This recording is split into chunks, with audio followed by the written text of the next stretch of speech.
नमस्कार साथियों, मैं हूं कमलेश और स्वागत करते हैं आपका अपने YouTube चैनल नौकरी शिवपाल पर। साथियों, जैसा कि आप सभी को पता है, झारखंड सरकार के द्वारा यहां पर मैया समान योजना निकाली गई है, जो 21 वर्ष से 25 वर्ष के महिला हो, बेटी हो, इस योजना का लाभ उठा सकते हैं। इसके अंतर्गत दोस्तों हर बेटी को, महिला को यहाँ पर जो 21 वर्ष से 50 वर्ष के हैं, जो इस फॉर्म को भरते हैं, इस योजना में शामिल होते हैं, उसे प्रत्येक महीना 1000 रुपये उसके अकाउंट में दिया जाएगा। तो चलिए दोस्तों, आज की इस वीडियो में हम लोग बात करेंगे कि इस फॉर्म को आपको किस प्रकार से भरना है। छोटा सा फॉर्म है, लगभग 3 पेज का ये फॉर्म है, लेकिन बहुत सारे लोगों को यहाँ पर फॉर्म भरने में दिक्कत का सामना करना पड़ सकता है। तो इस वीडियो के माध्यम से आप जान सकते हैं कि फॉर्म को किस प्रकार से आप भर सकते हैं।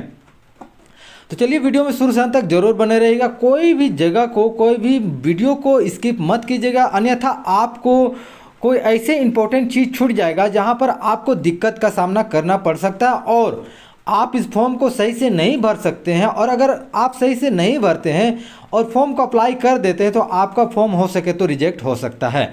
इसलिए दोस्तों फॉर्म को सही से ही भरे, जो भी यहाँ पे मांगा जा रहा है सब कुछ को सही सलामत भरे, ताकि आपका फॉर्म रिजेक्ट ना हो। तो उसी को देखते हुए दोस्तों आज का ये वीडियो मैं आप सभी के लिए बना रहा हूँ। तो वीडियो को शुरू से अंत तक जरूर देखिएगा और सही से आप अपने फॉर्म को भरिएगा।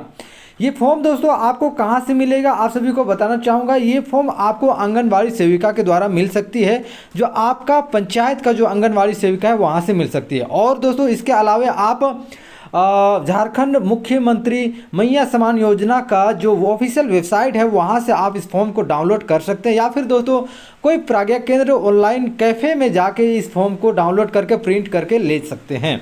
तो चलिए हम लोग आगे बढ़ते हैं और दोस्तों इस फॉर्म को किस प्रकार से आपको भरना है, क्या क्या डॉक्यूमेंट्स लगने वाली है, सभी के बारे में हम लोग यहाँ पे बात करने वाले हैं। तो वीडियो में शुरू से अंत तक जरूर से बने रहिएगा। बार बार मैं बोल रहा हूँ कि वीडियो में शुरू से अंत तक जरूर बने रहिएगा, कहीं पर भी स्किप मत कीजिएगा। तो चलिए हम लोग आगे बढ़ते हैं और यहाँ पर देखते हैं। सबसे पहले तो दोस्तों आप सभी को एक फ़ोटो की आवश्यकता होगी। जी हाँ, यहाँ पर आपको आपका एक पासपोर्ट साइज फ़ोटो चिपकाना होगा। जी हाँ, कलर में आप चिपकाइएगा तो बढ़िया रहेगा, ठीक है ना।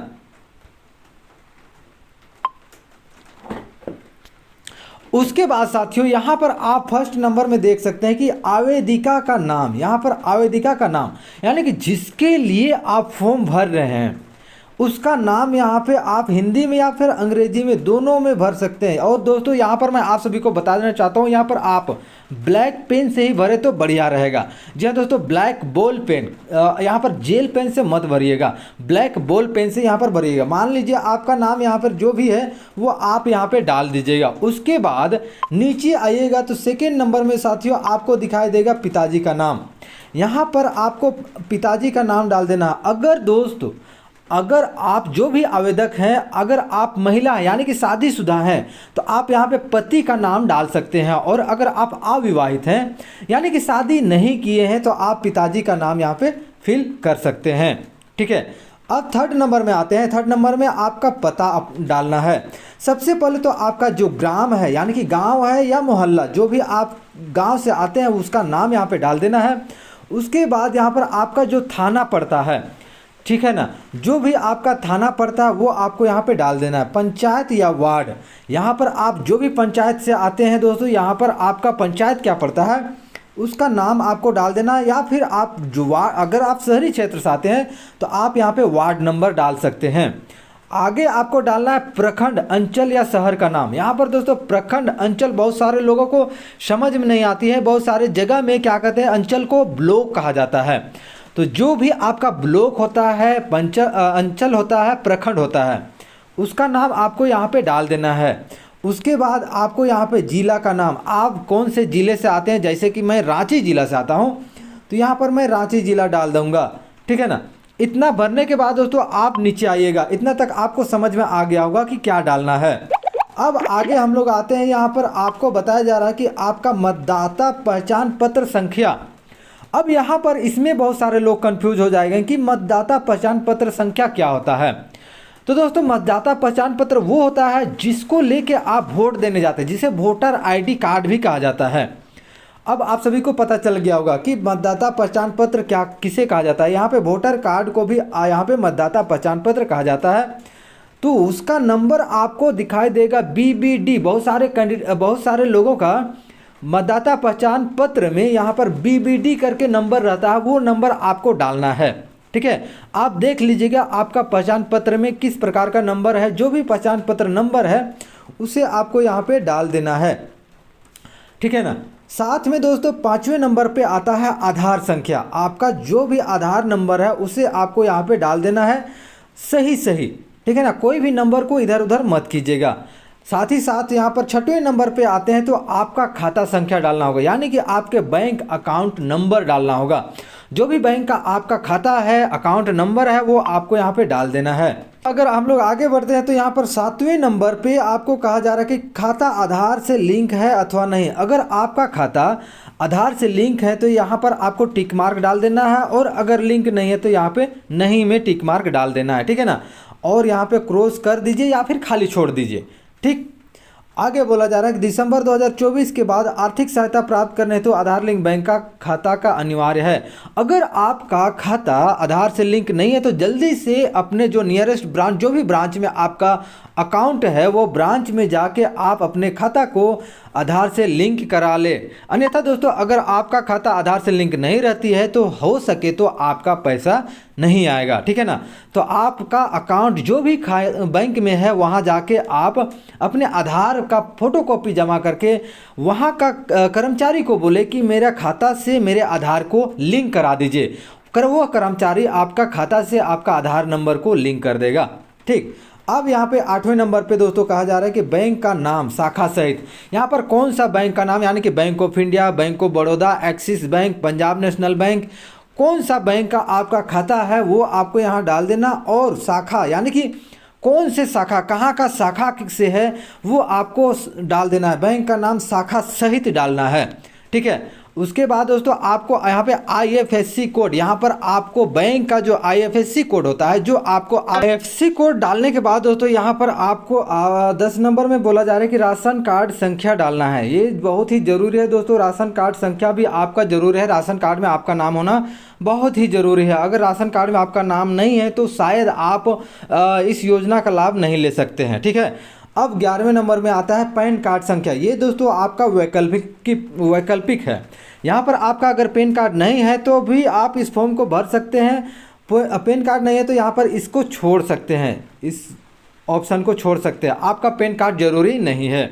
ठीक है, अब 12वें नंबर पे आते हैं दोस्तों। तो यहाँ पर 12वें नंबर पे आपको बोला जा रहा है कोटि डालना, यानी कि कौन से कोटि से आप आते हैं। सामान्य से आते हैं, अनुसूचित जनजाति से आते हैं, अनुसूचित जाति से आते हैं, अन्य पिछड़ा वर्ग से आते हैं, वो आपको यहाँ पे डाल देना है, यहाँ पे लिख देना है। ठीक है, अब आगे बढ़ते हैं दोस्तों। यहाँ पर आपका आयु मांगा जा रहा है, आपका आयु कितना हुआ है, और 14 नंबर पे आपको डेट ऑफ बर्थ यहाँ पे फिल कर देना। ठीक है, इतना हो गया। 15वें नंबर पे आवेदिका का पहचान चिन्ह यहाँ पे डालना है। पहचान चिन्ह दोस्तों बहुत सारे लोग यहाँ पर भी कंफ्यूज हो जाएंगे कि ये पहचान चिन्ह क्या होगा। तो दोस्तों आप सभी को बता देना चाहता हूँ, आवेदिका का पहचान चिन्ह वो होता है जो शरीर में कोई भी दाग, कहीं पे जैसे फेस में तिल का दाग हो, या कटा हुआ दाग हो, या कोई घाव का दाग हो, वो दाग जो भी नहीं मिटने वाला है उसको आपको यहाँ पे डाल देना है। जिससे कि आपके मान के चले आपके फेस में तिल है तो वो आपको यहाँ पे डाल देना है कि फेस में तिल, यानी कि चेहरे पर तिल। ठीक है, हिंदी में अगर डाल रहे हैं तो चेहरे पर तिल, और अगर आप इंग्लिश में डाल रहे हैं मोल ऑन फेस कर दीजिए। ठीक है, अब यहाँ पे 16 नंबर में आवेदिका का मोबाइल नंबर डालना है। यहाँ पे आपका जो भी मोबाइल नंबर है उसे डाल देना है। फिर आपको 17 नंबर पे क्या कर रहा है कि आवेदिका का विवाहित, यहाँ पर दोस्तों बोला जा रहा है कि अगर आप विवाहित है यानी कि शादीशुदा है तो यहाँ पर हाँ में टिक मार्क कर दीजिएगा, और अगर आप शादीशुदा नहीं है तो नहीं में क्लिक कर दीजिएगा, टिक मार्क कर दीजिएगा। ठीक है, 18 नंबर में आपको आवेदिका का स्थिति यहाँ पे बोला जा रहा है, यानी कि अगर आप विधवा है तो विधवा में टिक डाल दीजिएगा, तलाकशुदा है तो तलाकशुदा में डाल दीजिए, और परित्यक्त में है तो परित्यक्त डाल दीजिए। ठीक है, और इनमें से कोई भी नहीं है तो आप किसी में टिक नहीं डालिए। अब यहाँ पर दोस्तों आप सभी का मेन बात आती है कि कौन कौन से डॉक्यूमेंट्स आपको यहाँ पे डालना है। यहाँ पर दोस्तों सबसे पहला डॉक्यूमेंट्स आपका आधार कार्ड जरूरी है। आधार कार्ड अगर आप डालते हैं तो यहाँ पर टिक मार्क डाल दीजिएगा। ठीक है, बैंक पासबुक डालते हैं तो यहाँ पर टिक मार्क डाल दीजिए। मतदाता पहचान पत्र डालते हैं तो यहाँ पर टिक मार्क डाल दीजिएगा। राशन कार्ड डालते हैं तो यहाँ पर टिक मार्क डाल दीजिएगा। पैन कार्ड डालते हैं तो यहाँ पर टिक मार्क, यानी कि जो जो डॉक्यूमेंट्स आप डाल रहे हैं वो वहाँ पे आपको टिक मार्क डालना है। ठीक, अब यहाँ पे आगे आता है दोस्तों, यहाँ पर आपको क्या करना है, यहाँ पर तिथि आपको डालना है जिस दिन आप इस फॉर्म को डाल रहे हैं, और यहाँ पर आवेदिका का हस्ताक्षर या अंगूठे का निशान। अगर आप हस्ताक्षर करते हैं तो यहाँ पर हस्ताक्षर कर दीजिए, अगर आप अंगूठा लगाते हैं तो यहाँ पर अंगूठा लगा दीजिएगा। फर्स्ट फॉर्म कंप्लीट हो गया। अब आते हैं दोस्तों सेकंड फॉर्म, स्वघोषणा पत्र। यहाँ पर सेम आपको डालना है, जो कोई नया चीज़ नहीं डालना है। यहाँ पर मैं यानी कि आवेदिका का नाम यहाँ पे आपको डाल देना, हिंदी या इंग्लिश में जो भी आप डाल रहे हैं डाल देना है। यहाँ पर पिता या पति का नाम डाल देना है। साथ ही साथ दोस्तों यहाँ पर उम्र आपको डालना है, यहाँ पर आपका पता यानी कि ग्राम यहाँ पे डालना है, पोस्ट यहाँ पे डाल देना है, थाना डालना है, यहाँ पे पंचायत का नाम डालना है, प्रखंड यानी कि अंचल का नाम यानी कि ब्लॉक का नाम डालना है, जिला का नाम डालना है, और यहाँ पे आपका मोबाइल नंबर डाल देना है। इतना हो गया। इतना होने के बाद आप नीचे आइएगा तो दोस्तों यहाँ पर भी आपको आवेदिका का हस्ताक्षर या अंगूठा का निशान डालना है। अगर आप साइन करते हैं तो साइन कर दीजिए, अन्यथा यहाँ पे अंगूठे का निशान डाल दीजिए।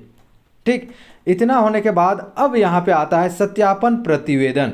यहाँ पर भी आपको आवेदिका का नाम डालना है, यानी कि जिसके नाम से अप्लाई हो रहा है, ठीक है, वो डालना है, पिता या पति का नाम डालना है यहाँ पर, फिर नीचे आपको आपका एड्रेस डालना है। सेम चीज़ सभी में आपको दोहराना है, ठीक है ना, कोई अलग चीज़ नहीं है, यहाँ पे कोई कन्फ्यूजन नहीं होना चाहिए। जिला, मोबाइल नंबर आप सही सही पढ़ लीजिए, उसके बाद पढ़िए। यहाँ पर अब आप आते हैं तो यहाँ पर बोला जा रहा है आवेदिका झारखंड मुख्यमंत्री मैया समान योजना के तहत लाभ पाने के सर्वदा योग्य है।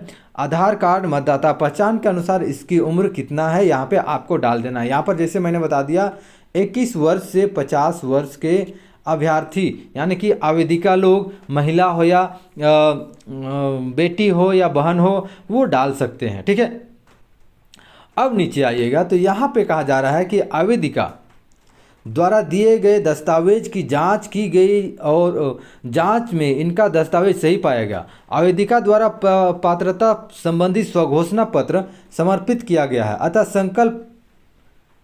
संकल्प अनुसार मैं इनके पेंशन की स्वीकृति की अनुशंसा करता हूं। ठीक, इतना हो गया। यहाँ पे आपको कुछ नहीं करना है। यहाँ पे आपका जो भी जांच करेगा, आपका फॉर्म का जो भी जांच करेगा, जांच पदाधिकारी का नाम यहाँ पे होगा और वो हस्ताक्षर करेंगे। ठीक है, आपको यहाँ पे कुछ नहीं करना है। इधर आपका जो भी पदाधिकारी होंगे वो डालेंगे। यहाँ पे प्रखंड विकास पदाधिकारी का जो भी अस्वीकृति होगा, अस्वीकृत किए हैं या स्वीकृत किए हैं, वो यहाँ पर डालेंगे। आपको इधर कुछ नहीं करना है। फिर लास्ट में दोस्तों जब आप फॉर्म जमा करेंगे तो यहाँ पर ये पत्र आपको मिलेगा, पावती पत्र। तो दोस्तों इतना ही आपको फॉर्म भरना है, आगे कुछ नहीं करना है। अब यहाँ पर आवेदक के लिए क्या क्या यहाँ पर जरूरी है वो आप सभी को बताना चाहता हूँ। ये योजना का नाम जैसे आप सभी को बता दिया, झारखंड मुख्यमंत्री मैया समान योजना है। और यहाँ पर आहतर यानी कि आपका योग्यता क्या होनी चाहिए कि यहाँ पर आपका झारखंड का निवासी होना चाहिए। साथ ही साथ आपका 21 वर्ष से 50 वर्ष तक की उम्र होनी चाहिए। 50 से अगर एक दिन भी ज़्यादा हो जाता है तो आप इस फॉर्म को नहीं भर सकते हैं। साथ में दोस्तों आपका आधार लिंक, सिंगल बैंक खाता, मतदाता पहचान पत्र या आधार कार्ड एवं राशन कार्ड होना बहुत ही ज़रूरी है। ठीक, अब यहाँ पर कौन कौन लोग नहीं भर सकते हैं आप सभी को बताना चाहूँगा। यहाँ पर दोस्तों जैसे आवेदिका स्वयं अथवा या फिर उनके पति केंद्र राज्य सरकार अथवा केंद्रीय राज्य सार्वजनिक क्षेत्र में उपक्रमों, विधिक निकाय, स्थानीय निकाय, शहरी निकाय तथा सरकार से सहायता प्राप्त शिक्षण संस्थान में नियमित अस्थायी कर्मी, मानदेय कर्मी के रूप में नियोजित हो अथवा सेवानिवृत्त हो तो वो और पेंशन मिलता है, पारिवारिक पेंशन मिलता है, तो वो यहाँ पे नहीं भर सकते हैं। साथ ही साथ जिनके परिवार का कोई सदस्य वर्तमान अथवा भूतपूर्व संसद या विधायक हो तो वो भी नहीं भर सकते हैं। आयकर अदा करने वाले नहीं भर सकते हैं। जिन लाभुकों को महिला बाल विकास एवं सामाजिक सुरक्षा विभाग झारखंड रांची द्वारा संचालित किसी अन्य सामाजिक सुरक्षा पेंशन योजना का लाभ पूर्व से प्राप्त हो रहा है। तो दोस्तों यहाँ पर अगर आप पीएफ मिलता है, आपको कोई भी महिला हो पीएफ खाताधारी, तो वो भी इस फॉर्म को नहीं भर सकता है। ठीक है, अब यहाँ पर क्या मिलने वाला आपको, तो आर्थिक लाभ के रूप में यहाँ पर आपको 1000 रुपये प्रति माह मिलने वाला है। ठीक है ना। तो दोस्तों इस प्रकार से ये फॉर्म था। अगर आपको कहीं पर भी कुछ कन्फ्यूजन हुई हो तो कमेंट बॉक्स में पूछ सकते हैं, मैं आपका जवाब देने के लिए तैयार हूँ। ठीक है, अगर आपको वीडियो अच्छा लगा हो तो वीडियो को लाइक कीजिएगा, दोस्तों के साथ शेयर जरूर कीजिएगा और ऐसे ही नए नए अपडेट पाने के लिए चैनल को सब्सक्राइब करके बेल आइकन जरूर दबा दीजिएगा। धन्यवाद।